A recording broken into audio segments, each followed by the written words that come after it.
Bonjour mesdames et messieurs et bienvenue à la nouvelle du jour. Aujourd'hui, nous allons parler des sunnites, des chiites et de leur rôle sur le monde arabe. Pour ce faire, nous avons besoin d'un spécialiste sur ce sujet. Nous avons la chance d'accueillir Dr. Zhu, spécialiste des affaires au Moyen-Orient, pour nous raconter sur les divers problèmes et les diverses relations pour cette émission. Bonjour, Dr. Zhu. Bonjour. Qu'est-ce que vous pouvez dire sur les sunnites et les chiites? Plus précisément, c'est quoi leur différence entre ces deux peuples?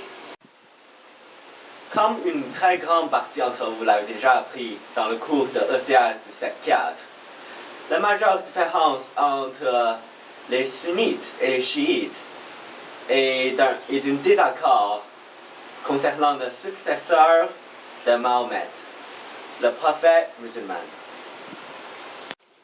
Donc, si je comprends bien, ces deux majeurs courants de la religion musulmane se battent entre eux à cause d'une question de succession. Exactement. Dans ce cas, comment sont répartis les sunnites et les chiites aujourd'hui? Comme vous le voyez, les sunnites dominent la majorité des territoires du Moyen-Orient. Pourtant, les chiites ne sont majoritaires qu'au Iran. Si nous fions à cette carte, l'Iran ne sera-t-il pas en guerre avec l'Irak? En réalité, on a eu plusieurs guerres entre Iran et Irak au cours de l'histoire. Même aujourd'hui, les conflits continuent. Alors, c'est cette dispute de succession qui cause la guerre de Iran-Irak, n'est-ce pas? Ce n'est pas nécessairement la cause, mais c'est toujours une des plus grands facteurs qui motive le peuple à participer aux guerres, à supporter ces guerres-là. Alors, est-ce que c'est cette cause religieuse qui motive et qui pousse ces deux armées à se combattre entre eux, ou est-ce qu'il y a un autre pays qui est responsable? Non seulement les armées irakiennes, les armées de Turquie sont aussi sur leur garde. Comme l'Iran a la possibilité d'utiliser ses armées nucléaires ou chimiques. Dans ce cas, pourquoi l'armée iranienne n'a pas utilisé ses armes jusqu'à maintenant? Parce que les armées occidentales étaient là. L'Iran a peur de causer des problèmes diplomatiques. Mais maintenant, ces armées sont parties. La pression a disparu. Retournons sur le conflit Iran-Irak. J'ai entendu qu'il y avait des complications en Bagdad ces jours-ci. Est-ce que c'est vrai?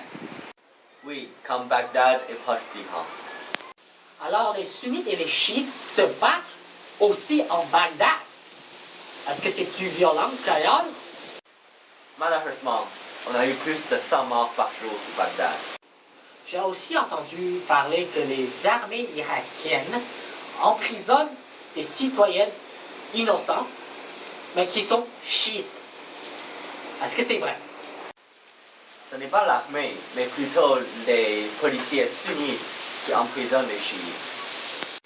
Par contre, les milices chiites sont plus directes dans leur approche, c'est ce que j'ai entendu. Ils tuent directement ces citoyennes sunnites qui sont en Bagdad en plein jour. Oui, comme Bagdad se retrouve dans l'est de l'Irak, il se situe dans une zone de tension extrême entre les sunnites et les chiites. On peut aussi voir jusqu'à quel point ce conflit est devenu. Finalement, dernière question. Croyez-vous, Dr. Zhu, que cette guerre entre les sunnites et les chiites vont finir un de ces jours, ou ça va continuer pour l'éternité? J'espère. Mais ce jour est encore loin. La haine des sunnites et des chiites a creusé un énorme trou au cœur de l'histoire et du peuple. Et ce sera encore loin qu'on voit une amélioration. Comme vous voyez, mesdames et messieurs, il n'y a pas seulement le printemps arabe qui se déroule, mais aussi une côté plus sombre et plus sinistre qui se manifeste en Moyen-Orient. En tout cas, ces enjeux religieux ne sont que le commencement pour ce pays de Sahara. Nous sommes avec vous et à demain pour la nouvelle du jour.